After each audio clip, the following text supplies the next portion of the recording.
하나님 말씀은 사도행전 신약성경 사도행전 16장입니다.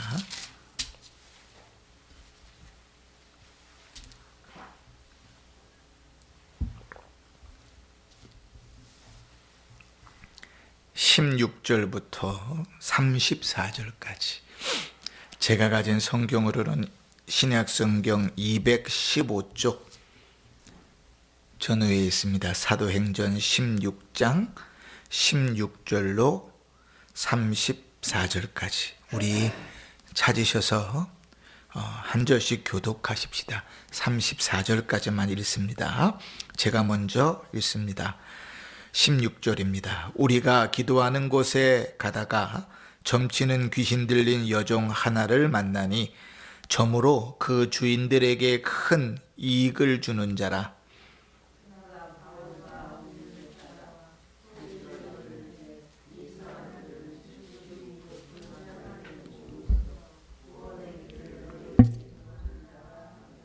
이와 같이 여러 날을 하는지라. 바울이 심히 괴로워하여 돌이켜 그 귀신에게 이르되 예수 그리스도의 이름으로 내가 네게 명하노니 그에게서 나오라 하니 귀신이 즉시 나오니라.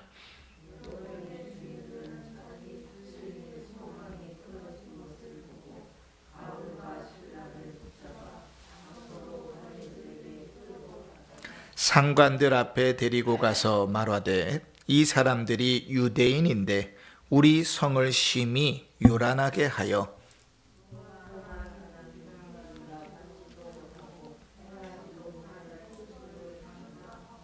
무리가 일제히 일어나 고발하니 상관들이 옷을 찢어 벗기고 매로 치라 하며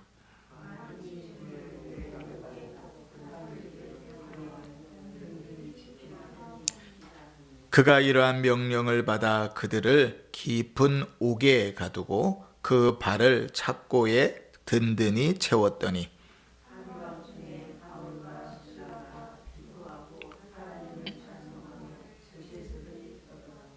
이에 갑자기 큰 지진이 나서 옥터가 움직이고 문이 곧 다 열리며 모든 사람의 매인 것이 다 벗어진지라.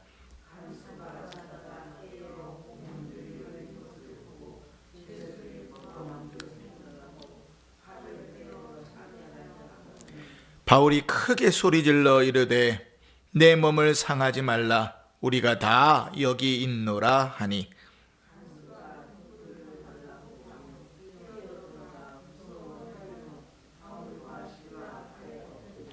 그들을 데리고 나가 이르되 선생들이여 내가 어떻게 하여야 구원을 받으리까 하거늘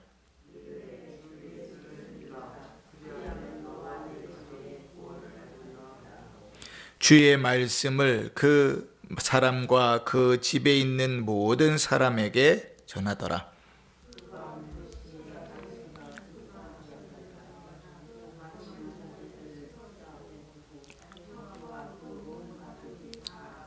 함께 읽습니다. 그들을 데리고 자기 집에 올라가서 음식을 차려주고 그와 온 집안이 하나님을 믿음으로 크게 기뻐하니라. 아멘.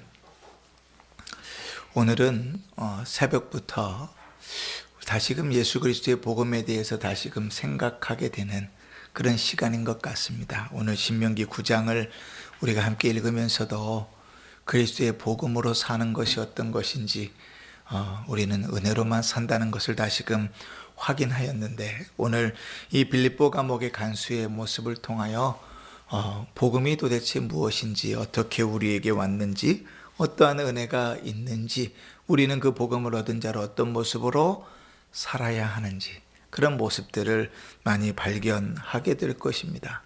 은혜를 받으시고 말씀을 기억하셔서 말씀대로 살 수 있기를 주의 이름으로 축원합니다. 아멘. 아멘. 사도행전 16장에는 지금의 유럽에 속하는 마게도냐에 어떻게 복음이 전해지기 시작했는가 하는 내용이 이제 기록되고 있습니다. 16장부터 이제 우리로 따지면 유럽 지역을 중심으로 복음이 전해지기 시작하는 일이지요. 이례적입니다. 바울을 통하여 1차 전도여행을 통하여 그 아시아 지역에 계속 복음을 전했는데 하나님은 그 마음을 다 돌리셔가지고 이제 유럽 지역으로 복음을 전하게 하시죠. 우리는 인간이어서요, 늘 결과론적으로 생각하는데 익숙합니다. 그래서 결과적으로 보면요, 왜 하나님이 유럽으로 돌리셨을까? 어떤 분들은 이렇게 말하는 사람이 있어요. 아시아 사람들은 주의 복음을 이렇게 깊이 온전히 그리고 잘 보존하고 발전시키지 못했을 것이다, 이렇게 보는 사람들도 있어요. 아시아 사람으로서 자존심 상하긴 하지만 실제로 이제 유럽 사람들의 사고들을 보면 부럽기도 합니다. 부럽기도 하고, 신앙이라는 것이 그냥 우리처럼 막 불같이 일어나고 개인적으로 있지 않고 아예 삶 속에 자연스럽게 묻어있는 사람들이 참 많아서요. 물론 그렇게 신앙을 떠난 사람들도 있지만 신실한 사람들의 모습은 대단히 멋있습니다. 저는 우리나라에서 그렇게 멋있는 신앙의 사람들을 그렇게 찾아본 적이 별로 없는 것 같아요. 그런데 외국에서는 가끔씩 만납니다. 그냥 삶 자체에서 그렇게 살아가는 사람들이 차치하고요. 자, 복음이 이제 마게도냐로 전해지는데요, 그 첫 번째 이제 유럽에 전해지는 곳이 빌립보입니다. 지금으로 따지면 불가리아라는 나라입니다. 어디요? 불가리아라는 나라입니다. 터키 위쪽에 있는 나라지요. 그 나라에 이제 복음을 전하는데, 빌립보는 당시에 대단히 번화한 도시였습니다. 주후 356년에 마게도냐의 빌립 2세가 이 도시를 점령하고 난 다음에 자기 이름을 붙여서 빌립보라고 지었습니다. 우리가 성경에서 좀 익숙하지요. 이런 식의 이름이 지어지는 지명이 익숙하잖아요. 저기 어딘가를 가면 송해길 일이 있다 그래요. 그죠? 송해 아시죠? 그분이 아직도 활동하시는데 그분이 늘 사무실 계시고 다니는 그 길 이름을 송해길이라고 붙였다 그러는데, 빌립 2세가 그 나라를 그것을 점령하고 그곳 이름을 빌립보라고 지은 이후로 그것은 빌립보가 됐습니다. 그런데 이 빌립보가 더 유명했던 이유는 황금이 많이 나왔어요. 그러니까 금이 많이 나오는 곳이었습니다. 그래서요, 크게 그로 인하여 번성하게 됐고, 또 그 옛날에는 이제 주전 31년경에는 옥타비아누스가 안토니우스와 클레오파트라에게 승리를 거두면서 빌립보 사람들을 로마인들과 같은 똑같은 지위를 줬습니다. 이게 로마인의 지위를 가지고 있다는 건 대단한 거죠. 우리가 성경을 읽으면서 봤죠. 너는 어떻게 로마인이 되었느냐? 이렇게 묻잖아요. 나는 돈 주고 샀다 그러잖아요. 돈 주고 사는 일도 힘들거니와 바울이 나는 날 때부터다 그러지요. 그렇지? 이게 로마인이다, 로마 시민권자다, 이거는 대단한 특권인데, 그 빌립보 자체가 그냥 그 로마의 시민과 똑같은 권리를 가지고 있었으니까요, 얼마나 자부심이 있었는지 몰라요. 그래서 오늘 21절 보실래요? 21절에 보면 이렇게 그 자부심이 이렇게 드러납니다. 로마 사람인 우리가 받지 못하고 행하지 못할 풍속을 전한다. 자, 빌립보는 어디에 있어요? 로마하고는 한참 떨어진 데 있습니다. 그런데 얼마나 자부심이 강한지 로마 사람인 우리가 받지 못할, 이렇게 표현한다고요. 저 사람들은 유대인인데 로마 사람인 내가 받지 못할. 그렇죠? 그러니까 이제 빌립보 사람들이 아니면 되게 꼴사납게 볼 만한 그런 모습이긴 하지요. 하여간 이 빌립보라는 지역은 그렇게 사람들은 자부심과 긍지가 많은 사람이었습니다. 그래서 복음이 전해지는 것은 참 어려운 지역이었고, 더더군다나 자기애가 강하면요, 예수 그리스도의 복음이 들어가는 일이 대단히 어렵습니다. 희한하죠. 자기를 사랑하고 돈이 많고 자존심이 강한 사람들에게는 복음이 들어가기가 참 어렵습니다. 그리고 신앙생활 하시는 분들도 그래요. 이 자존심 강하신 분들은 절대로 말씀 가운데 꺾이는 일이 익숙하지 않습니다. 왜냐하면 다 여기서 다 커트해내거든요. 내 생각과 내 마음과 내가 아는 것과 맞지 않으면 딱 빗장을 잠궈버리고 듣지 않습니다. 목사 아닌 목사 할아비가 와서 설교를 해도 안 들으려 그래요. 왜요? 저 사람은 저 사람이고 나는 나지요. 안 들으려 그래요. 물론 우리가 성령께서 우리를 강하게 역사하셔갖고 말씀 가운데서 우리를 막 뒤집어 놓으시고 눈물을 흘리게 하시고 우리로 성령을 충만하게 만드시면 참 좋지만 우리 인생에 그런 경험은 한 번 혹은 두 번 있을까 말까 하잖아요. 대부분은 어때요? 우리가 주님 앞에 나와 말씀을 들으려고 힘쓰고 애써도 참 쉽지 않아요. 근데 내가 자존심이 꽉 차 있고 내 생각에 꽉 차 있으면 안 들립니다. 들을 생각이 없어요. 학생들이 그래요. 학교 와서 수업 들을 때요. 두 종류의 사람들이 있습니다. 세 종류의 사람들이 있습니다. 첫 번째는 수업을 잘 듣는 애들이에요. 얘네들은 자기가 모르고 배워야 된다고 생각하니까 학교는 배우는 거야. 그 배우는 애들입니다. 그 애들은 수업을 잘 들어요. 그런데 또 한 종류의 애들은요. 다 아는 애들이에요. 학원에서 다 공부해가지고 이미 다 알아요. 그 애들은 수업 안 듣습니다. 그 수업을 듣고 복습하면 되지요? 아니요. 그 애들은 절대로 수업 안 듣습니다. 그 시간에 자든지 아니면 다른 공부하지 그 수업 안 들어요. 아는 걸 또 들을 이유가 없죠. 세 번째 사람들은 뭐냐면 전혀 모르는 사람들이죠. 들어도 무슨 소리인지 모르겠어요. 그러면 잡니다. 그지? 학생도 그렇게 세 분류로 나눠요. 근데 성도도 똑같이 세 분류로 나눠져요. 성도들도 은혜 받기를 사모하고 나온 사람들은 그 눈빛이 초롱초롱해요. 예? 목사가 앞에서 막 예화만 듣고 끝나도 은혜 받는 사람들이 있어요. 근데 또 한 종류의 사람들은 다 알아요. 내가 다 아는 내용이에요. 아니 뭐 이 본문 대충 이렇게 나오는 다 아는 내용이고 다 들은 내용이니까 들을 필요가 없어요. 저 선생에게 저 목사에게 들을 말씀이 없으니 말씀 뭐 은혜를 받을 이유도 없죠. 뭐 그냥 뭐 그 시간은 그냥 대충 앉아 있다가 마는 거죠. 세 번째 사람들은 말씀을 들어도 무슨 뜻인지 모르겠어요. 그러면 못 듣는 겁니다. 그지? 뭐 학교나 교회나 똑같아요. 그러면 이제 선생님은 어때요? 선생님은 세 종류의 사람들, 특히 두 번째, 세 번째 사람들은 속상하죠. 그죠? 속이 상해요. 목사도 마찬가지입니다. 두 번째, 세 번째 이유를 분별할 수 없어도 속상합니다. 아주 제일 뒤집어지게 속상하는 건 그런 거예요. 저놈은 열심히 하는 것 같은데 시험을 보면 성적이 안 나와. 그러면 선생님 대단히 속상하거든요. 그 목사도 마찬가지. 참 신앙이 있는 것 같은데 예배 드리는 모습을 보면 이제 초신자보다도 못하면 속상한 거죠. 그 목사가 속이 이렇게 문드러지는 거예요. 목사는. 자, 그렇게 이제 복음이 빌립보 지역에 들어가는데 이 빌립보는 이제 서두가 좀 길었지만 복음의 씨앗이 뿌려지기가 대단히 어려운 토양입니다. 문제가 생겨야 하나님을 찾잖아요. 물론 문제가 생겨도 하나님을 안 찾는 사람들이 수두룩하지만 뭐 풍족한데 뭐 굳이 하나님 필요하겠습니까? 근데 여기 이 빌립보에 바울이 빌립보에서 만난 딱 두 가정만 소개를 합니다. 첫 번째 가정은 자주장사 루디아의 가정입니다. 이 가정은 너무나 놀랍게 아주 예비된 것처럼 자연스럽게 예수를 만납니다. 이게 유대인의 회당이 없었기 때문에 이제 간간하게 기도를 할 만한 한적한 곳을 찾아 헤매다 보니까 유대인 여인들이 그곳에서 기도하고 있었어요. 기도 때를 따라서. 그러니까 바울이 그곳에 가서 복음을 전합니다.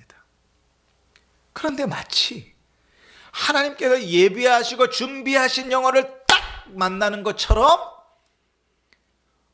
마음 문을 열고 말씀을 듣고 은혜를 받아서요. 그 자리에서 예수를 믿는 거예요. 와, 우리가 복음 전할 때마다 이렇게만 역사가 되면 너무 좋겠어요. 저는 지금 5년째, 6년째 지금 계속 도끼질을 하고 있는데 아직도 안 넘어와요. 아직도. 이 교회에 부임하고 나서부터 찾기 시작해서 한 달 만에 딱 찾고 그때부터 이제 만날 때마다 복음을 전하는데 만날 때마다 찌르는데 5년이 지났는데도 안 들어요. 아이고 참 내가 바꿔야 될런지 그 마음이 그렇거든요. 근데 바울이 가서 탁 찾아서 전했는데 그냥 마치 예비된 것처럼 마음문을 열고 할렐루야 하고 이제 예수를 믿고 집에 데려가지고 그 온 가족이 다 예수를 믿으니까 너무 좋지요. 이렇게만 전도가 되면 너무 좋겠는데, 두 번째 소개되는 가정은 진짜 죽을 고생을 다하여 복음이 전해집니다. 오늘 우리가 이제 만나게 되는 빌립보 감옥의 간수입니다. 어떤 일이 벌어졌는지 우리가 성경 본문을 읽었으니까 잘 알지요. 이 바울이 복음을 전하러 이제 바울이 길거리를 이제 가다가 기도하는 시간이 돼서 이제 기도하러 이제 기도할 곳으로 가고 있는데, 이 귀신 들린 여인이요, 귀신 들린 여자아이가 막 예수를 따라오면서 이분은 하나님의 거룩하신 복음을 전하는 하나님의 종이라고 막 이야기하고 다니는 거예요. 여러분, 그 소리가 참 듣기 좋을까요? 요즘은 이제 교회에 귀신 들린 사람이 없으니까 우리가 정신을 바짝 차리고 기도하는 일들도 좀 줄어든 것 같긴 한데, 예를 들어 보십시다. 귀신 들린 사람이 여기 자리에 앉아 있어요. 그래서 저분은 하나님의 거룩하신 성도입니다 그러면서 막 옆에서 예배 드릴 때마다, 지나갈 때마다 막 이야기하고 소리를 지르고 수미는 하나님께서 구원하신 자입니다 막 얘기하고 다니면 듣기 좋을까요? 어때요?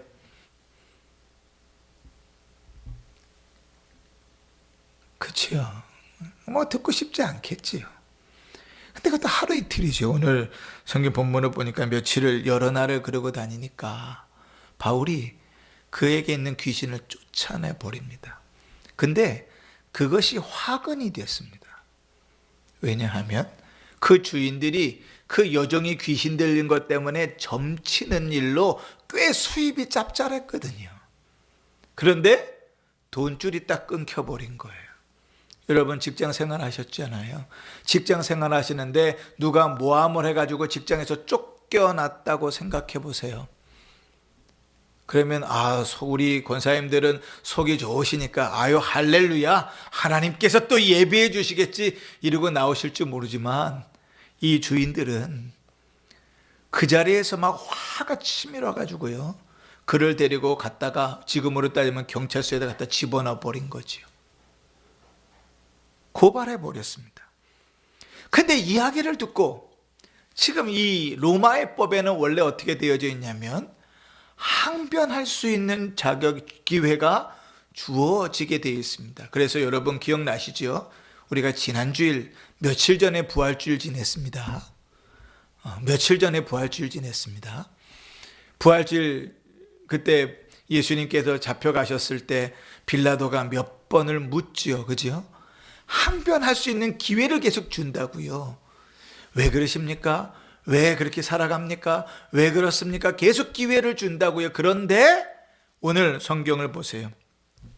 22절 보세요. 22절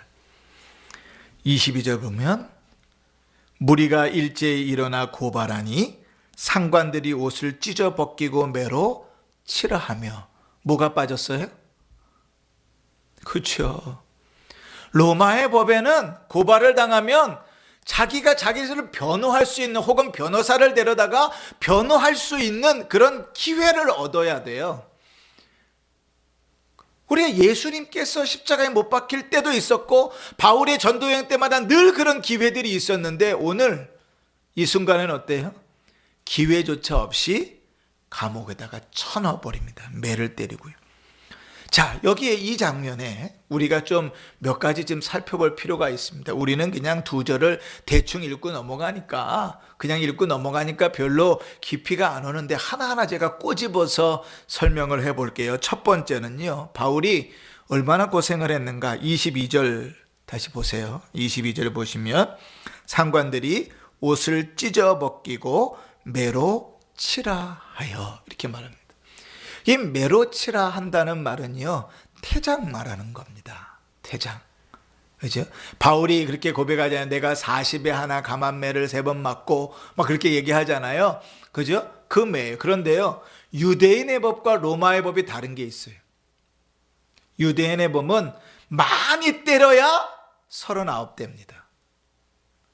근데 로마의 법은 그 제한이 없어요. 그냥 그 재판하는 사람이 그만 그럴 때까지 갖다 때리는 거예요. 그러면 39대를 맞았는지 49대를 맞았는지 몰라요. 죽기 직전까지 간다고요. 그렇게 매를 맞았습니다. 여러분 지금 뭐 해서요? 예수의 이름으로 귀신을 쫓아내서 지금 얻은 대가예요. 대가. 자, 그리고 다시 보십시다. 23절 같이 읽습니다. 시작. 많이 친 후에 옥에 가두고 간수에게 명하여 든든히 지키라 하니. 자, 몇 번 때렸어요? 많이 때렸어요. 그러니까 39대가 넘어갔을 수도 있어요. 유대인의 법은 죽을까 봐 39대까지 때리는데 얼마나 맞았는지 가늠할 수가 없어요. 그런데 그 다음에 어떻게? 감옥에 가두라고 이야기합니다. 그런데요, 이 당시의 로마의 감옥은 크게 두 가지로 나누어집니다.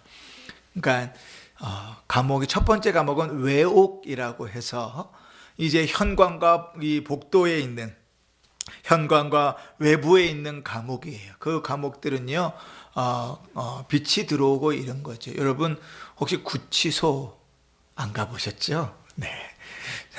구치소, 경찰서에 있는 구치소 가면요, 거기는 그냥 갇혀만 있는 거예요. 다른 일이 없어요. 그런데 이제 형을 확정상 받고 교도소로 들어가면 그때부터는 고생이 계속 시작됩니다.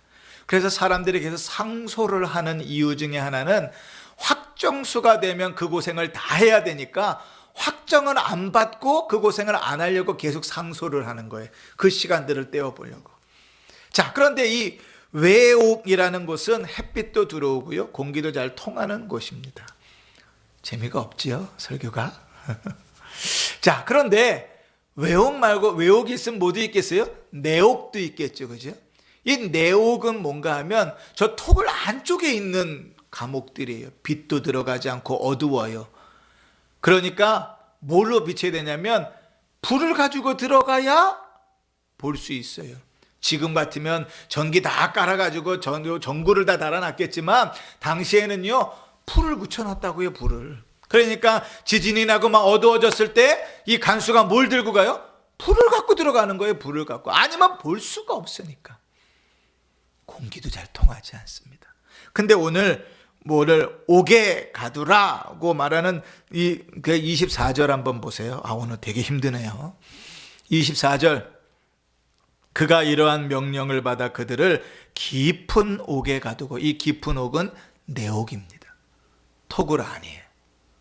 근데 여러분 생각해 보세요. 죄질을 따져서 죄질이 가벼운 사람을 깊은 옥에다 갖다 집어넣겠습니까? 죄질이 무거운 사람을 깊은 옥에다 갖다 집어넣겠습니까?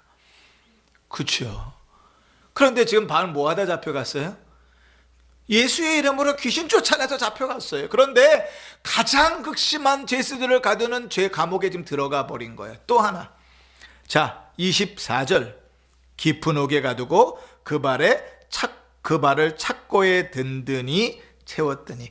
깊은 매맞고 깊은 옥에 들어간 것도 참 괴로운 일이에요. 그런데 여러분, 착고를 했다. 착고는요, 수갑 같은 게 아닙니다.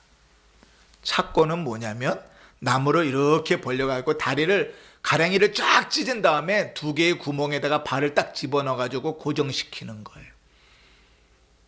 이해가 가시나요? 보여드릴까요? 다리를 이렇게 찢어가지고 나무가 이렇게 됐으면 다리를 찢어 이렇게 딱 묶어 놓는 거예요. 그래 얼마나 힘들겠어요, 몸이. 죽도록 맞았지요.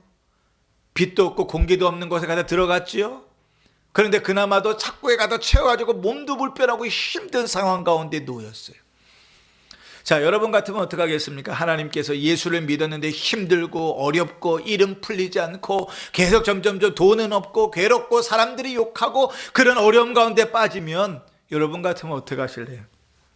주여, 도대체 내가 예수를 믿는데 왜 이렇게 살아야 됩니까? 그죠? 한탄이 나올 텐데. 자, 바울과 시라가 뭐 했나 봅시다. 25절. 한밤중에 바울과 실라가 기도하고 하나님을 찬송하매 죄수들이 듣더라. 뭐 했다고요? 찬송했다고요. 그 극심한 어려움 중에 죽을 것 같은 그 힘든 가운데 뭐예요? 찬송했다고. 그 톡을 안에 한번 생각해 보세요. 공기도 제대로 통하지 않는 그곳에 사람들이 다 하나같이 죄를 지어서 다 갇혀 있고 바울만 그렇게 착고에 차여져 있겠어요? 하나씩 다 차여져 있는데 바울이 찬송을 부릅니다. 무슨 찬송 부르는지 모르겠어요. 여러분 어떤 찬송 부를래요? 그 크신 하나님의 사랑 찬송하실까요? 놀라운 사실은 주를 그렇게 찬송할 때 지진이 일어나기 시작합니다. 기적이 일어나기 시작합니다. 한 가지 더, 좀 이따 그 기적 얘기는 하고 한 가지 더, 여러분 바울이 자 매도 맞았어요. 깊은 감옥에도 들어갔어요. 착고에도 처했어요. 그런데 한 가지 더 힘든 것, 배가 고파요. 든 게 없다고요. 자 16절 보세요. 우리가 기도하는 곳에 가다가, 유대인들은 하루에 3번 기도했어요. 몇 시 기도했죠? 제3시, 제6시, 제9시. 우리 시간으로 따지면 아침 9시, 낮 12시, 오후 3시. 기도하는 시간에 기도하러 갔습니다. 우리가 그 중에 언제인지 몰라요. 그러나 100번 양보해가지고 오후 3시에 기도하러 갔다고 칩시다. 자, 지진이 일어난 시간이 언제인지 한번 보세요. 25절. 한밤중에 바울과 실라가 기도하고 하나님을 찬송하며 죄수들이 듣더라. 한밤중은 시작이 몇 시에요? 밤 12시예요. 그러면 아무리 봐도 3시 전에 점심 먹고 3시에 기도하러 가다가 잡혔으니까 밤자정이 될 때까지 매도 그렇게 모지게 맞고 깊은 감옥에 갇히고 착고까지 찾는데 얼마나 배가 고프겠어요? 얼마나 힘들겠어요? 여러분, 사람이 밥을 굶겨가면서 일을 시켜도 신경질이 나고 짜증이 나요. 한 끼만 굶기고 시켜도. 그렇지 않겠어요? 아, 저 일 좀 도와주세요. 그리고 와서 이제 우리 집에 와서 도와주는데, 이 목사라는 것이, 일도 도와주고 있는데, 그래, 어때 저녁 한 끼도 안 먹이고 저녁 시간이 지났는데도 일만 시켜? 그러면 여러분, 저를 뭘로 보겠어요? 그죠? 죽도록 맞고, 착고에 차여서 감옥에 갇혀 있는데, 시장하라고요. 그러니까, 우리 맨 마지막에 이제 끝나는 거 어떻게 올라가요? 간수가 자기 집에 들어가서 음식을 먹이잖아요. 여러분, 이 모든 일이 뭐 때문에 벌어졌지요? 지금 복음을 전하기나 했습니까? 아니요. 귀신 쫓아낸 그 하나 때문에 이 사단이 벌어졌습니다. 이 문제가 벌어졌습니다. 우리 같으면 벌써 예수를 버렸지요. 벌써 주를 떠났지요. 벌써 원망하고 벌써 하소연하면서 주님 그럴 수가 있습니까? 뗐었겠죠. 그죠? 그런데 그 모든 시간을 바울은 오직 복음에 탁 꽂혀 있는 시간으로 씁니다.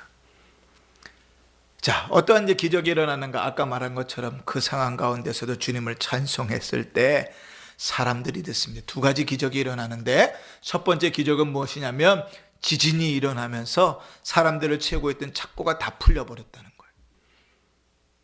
여러분, 우리가 하나님을 믿으며 산다는 것이 어떤 것인가? 늘 우리는 기적만 바라고 사는 것은 문제가 있지만요, 여러분. 우리가 어떠한 상황 가운데서도 주를 찬송하고 믿음으로 살아가면 하나님 반드시 기적을 일으켜서라도 책임지십니다. 우리의 믿음이 거기까지 못 가는 거예요. 그렇게 해서 정말 그럴까? 그 주일날도 출근하고 쉬는 날 없이 일하면서 주님 제 마음 아시죠로 다 떼어버리지만, 사실 주님 앞에 맡겨보시라고, 죽이면 죽이십시오, 주님 앞에 맡겨보시라고 하나님께서 어떻게 책임져 가시는가? 문제가 너무나 어려운데 내가 해결하려고 발버둥 쳐도 안 돼요. 그러나 하나님 앞에 맡겨보시라고 하나님 어떻게 책임지시는가? 우리의 믿음이 거기까지 못 가요. 그런데 사실 저 같아도요, 바울 같은 처지에 처했다면 아마 벌써 원망을 해도, 저주는 안 해도 원망을 해도 하면 수십 번 했을 거예요. 제가 뭐가 못나서 내가 주의 복음 전하겠다고 시작했는데, 아니 내가 예수의 이름으로 귀신밖에 쫓아낸 법이 없는데 주님 정말 나에게 이럴 수가 있습니까? 내가 뭘 그렇게 잘못했습니까? 하소연하겠죠. 뭘 그렇게 하세요? 근데요, 지진이 일어납니다. 더 놀라운 기적은 두 번째예요. 그 토굴 안에 있는 감옥의 죄수들의 착고가 다 풀리고 감옥문이 열렸는데 단 한 사람도 도망가지 않습니다. 왜 그럴까요? 그 일이 하나님의 역사라는 것을 그들이 알기에 두려워하는 거예요. 여러분, 믿음은요, 그런 겁니다. 믿음은 영향력이 막 미쳐져요. 내가 믿음으로 살아가겠다고 결단하고 믿음으로 살아가 보시라고요. 거기 무슨 역사들이 일어나는가. 그렇죠? 간수장도 자다가 벌떡 놀라가지고 들어왔는데요, 감옥 안은 어둡지요. 불 갖고 들어가는데 문들이 다 열렸죠. 그러니까 난리가 났어요. 당시에 로마의 법은 간수가 죄수를 지키다가 죄수가 도망가면 둘 중에 하나입니다. 죄수의 죄를 그대로 받든지 아니면 본인이 다 책임을 져야 돼요. 치욕이고 불명예지요. 본인만큼 문제가 생깁니까? 오늘 보니까 이 사람은 처자식이 있는 사람이잖아요. 그와 그 집이 다 구원을 받았으니까 처자식까지도 다 문제지요. 그러니 차라리 뭐 하는 게 아니라 나 하나 죽으면 깔끔하게 해결되니까 내 자식하고 내 아내는 먹고 사는 문제가 없어요. 적어도 오명은 안 받으니까. 그런데 그 순간에 바울이 그 간수장을 말립니다. 우리가 다 여기 있다. 그랬더니 우리 한번 보세요. 29절. 간수가 등불을 달라 하며 뛰어들어가 무서워 떨며 바울과 실라 앞에 엎드리고. 왜 이 간수는 무서웠을까요? 그 죄수들과 똑같은 마음이겠죠. 분명히 지진이 일어났고 자기는 당연히 죽어야 되고 다 문제가 뒤집혔어야 되는데 아무도, 그 정도 성숙한 죄수들 정도면 감옥 그렇게 잠궈놓고 안 다녀도 될 정도인데 아무도 도망간 사람이 없다고요. 그 더 놀라운 기적 아닙니까? 지진이 나고 감옥문이 열린 것보다 사실 이것이 더 놀라운 기적이에요. 자, 그렇게 어렵게 그를 만났습니다. 그때 바울은 그의 말 한마디 앞에 내가 어떻게 하여야 구원을 받으리까? 그 한마디 앞에 뭐예요? 복음을 전합니다. 근데 여러분, 이 대목을 한번 가서 가만히 한번 묵상해 보세요. 이 대목을 잘 묵상해 보면 지금 바울의 상황을 한번 보십시오. 죽도록 얻어맞았어요. 감옥에 갇혀 있었어요. 착고에 채워져 있어요. 배는 고파요. 힘들어요. 힘은 없어요.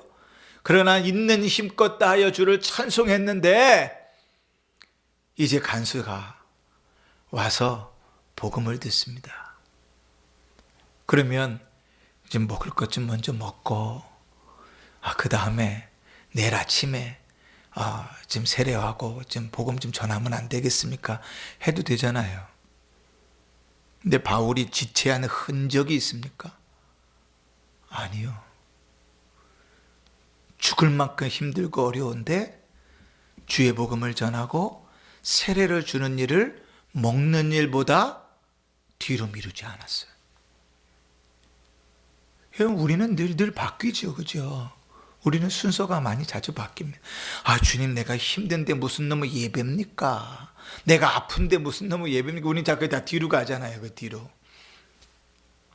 두 번째, 우리가 이 말씀 가운데서 좀 생각하게 되는 두 번째 두 가지 적용은요. 첫 번째는 뭐냐면 바울은 모든 기회를 복음 전하는 기회로 삼았다는 겁니다.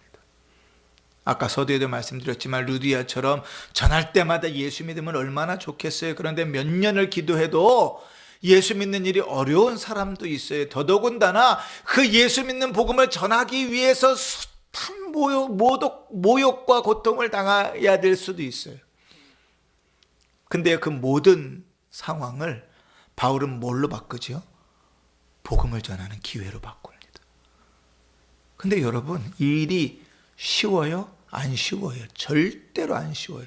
열이면 열 잡고 얘기해봐요. 우리 권사님들까지 다 이렇게 한번 여기 한 사람 한 사람 어떤 상황과 똑같은 상황을 줘가지고 얘기를 하잖아요. 그러면 내가 어떤 생각을 갖고 있느냐에 따라서 나오는 얘기가 달라집니다. 결론이 달라져요. 그러면 모든 상황을 주의 복음을 전하는 기회로 삼으려면 우리의 머릿속에 우리 마음속에 늘 뭐가 있어야 돼요? 복음이 있어야 돼요. 구원의 기쁨이 있어야 돼요. 언제든지 복음을 전할 준비가 되어져 있어요. 그러면 어떠한 상황을 만나도 그 뒤에 예수를 끄집어내게 돼 있어요. 그런데요, 드라마 얘기만 다 끝날 때가 있어요. 남 욕만 실컷 하다 끝날 때가 있어요. 정치 얘기만 실컷 하다 끝날 때가 있어요. 하나님께서 좋게든 나쁘게든 어떻게든 예수의 복음을 전할 수 있는 기회를 주셨는데 그 기회를 다 그렇게 날려버리고 살아갈 때가 있어요.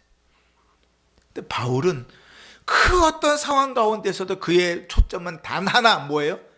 예수의 복음에 있었어요. 아유, 바울은 선교사잖아요. 바울은 사도잖아요. 바울은 목사잖아요. 맞아요.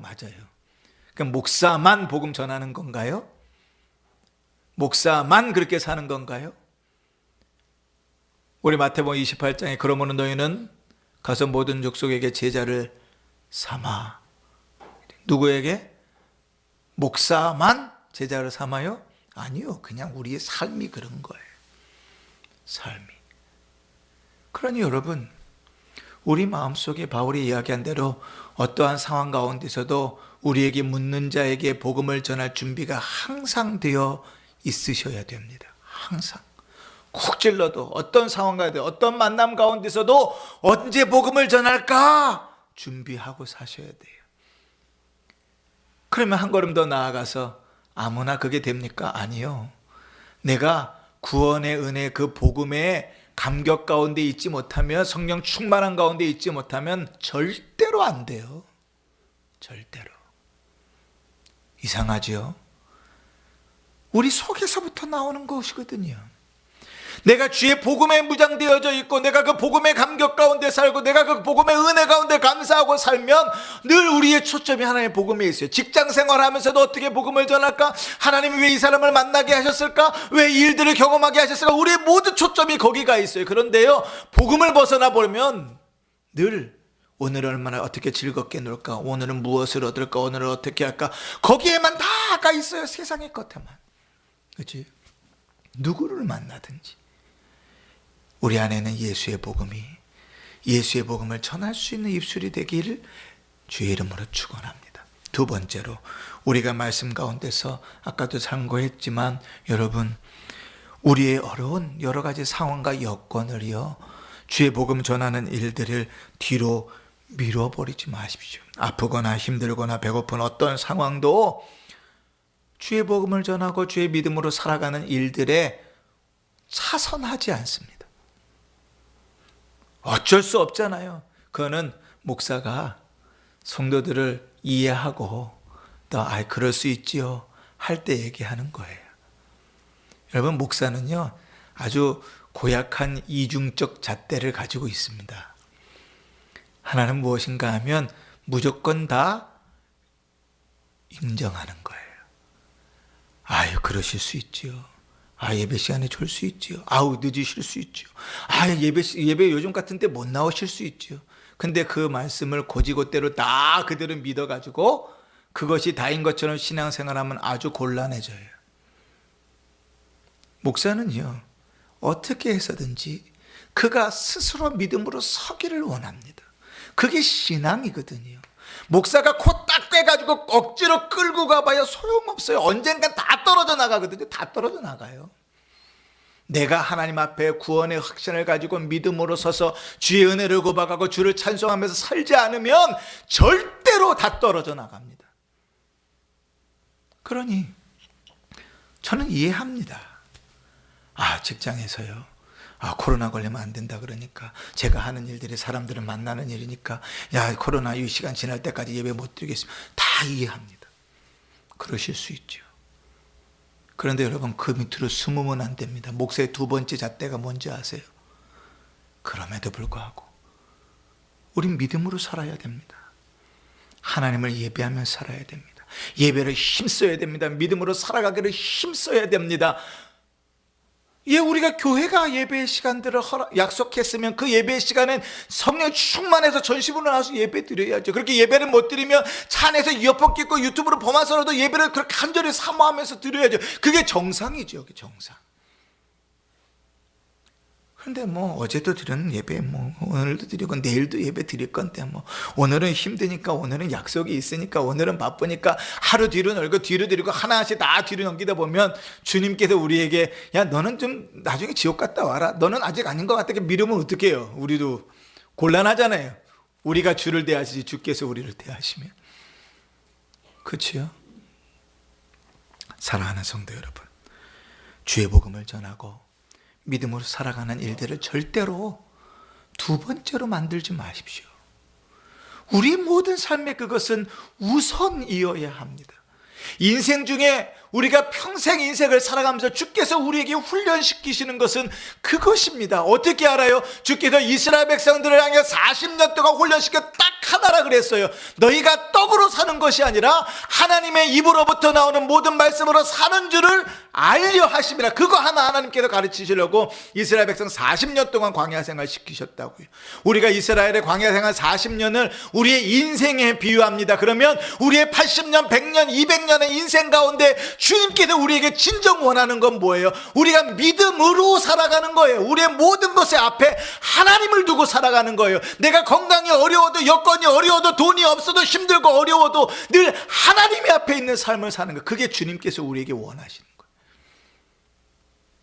주님 지금은 아닙니다. 주님 지금은 돈이 없습니다.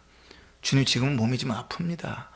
주님 제가 지금은 피곤합니다. 주님 내가 지금은 자식을 좀 만나야 됩니다. 주님 지금은 내 중요한 약속이 있습니다. 주님 이 일은 꼭 해야 됩니다. 다 주님은 뒤로 밀어버리고 신앙생활 할 수 없다고요.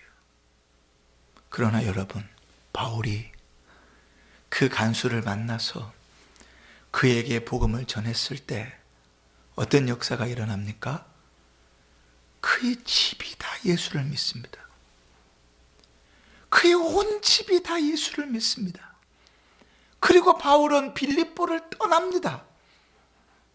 그러면 빌립보에는 복음들은 누구만 남아요? 루디아의 가정과 간수의 가정이 남습니다. 그럼 그 교회는 어떻게 됐는가? 우리가 어디서 확인하면 되냐면 빌립보서를 읽으면서 확인하면 됩니다.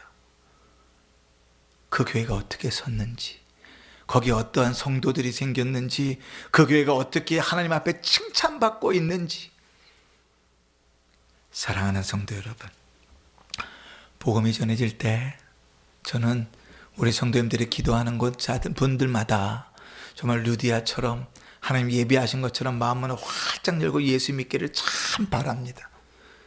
우리 성도님들이 복음 전하면서 고생하고, 성도님들이 복음 전하면서 욕먹고, 우리 성도님들이 믿음으로 살아가면서 어려운 일 당하는 것 목사로서 원하지 않습니다. 늘 기도하는 바도 그것이고요. 그러나 여러분, 하나님의 역사는 일률적이지 않습니다. 때로는 루디아 같이 예수를 믿는 자도 있지만, 때로는 바울이 할 수 있는 모든 고생을 다 하고 드디어 결과적으로 예수 믿게 되는 사람도 있습니다. 하나님께서 우리를 어떻게 이끌어 가실지 모릅니다.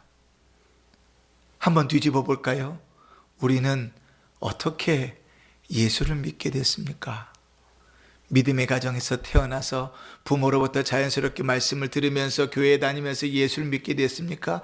참 귀한 일입니다. 그런데 혹시 죽을 만큼 어렵고 먹고 죽을래도 돈이 없고 몸이 괴롭고 힘들고 이제 죽을 병에 걸렸다고 해서 낙담되는 그 상황 속에서 예수를 만나게 되지는 않았습니까? 어떠한 누군가가 죽어가면서 전심을 다해서 정성을 다해서 애쓰고 힘쓰고 기도한 결과로 예수를 믿게 되지는 않았습니까?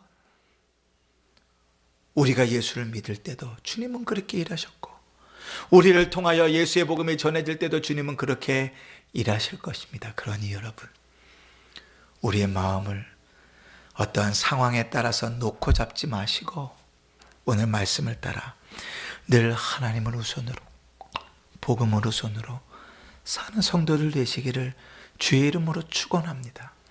믿음으로 살면 하나님 반드시 일하십니다. 믿음으로 살면 하나님 반드시 책임지십니다.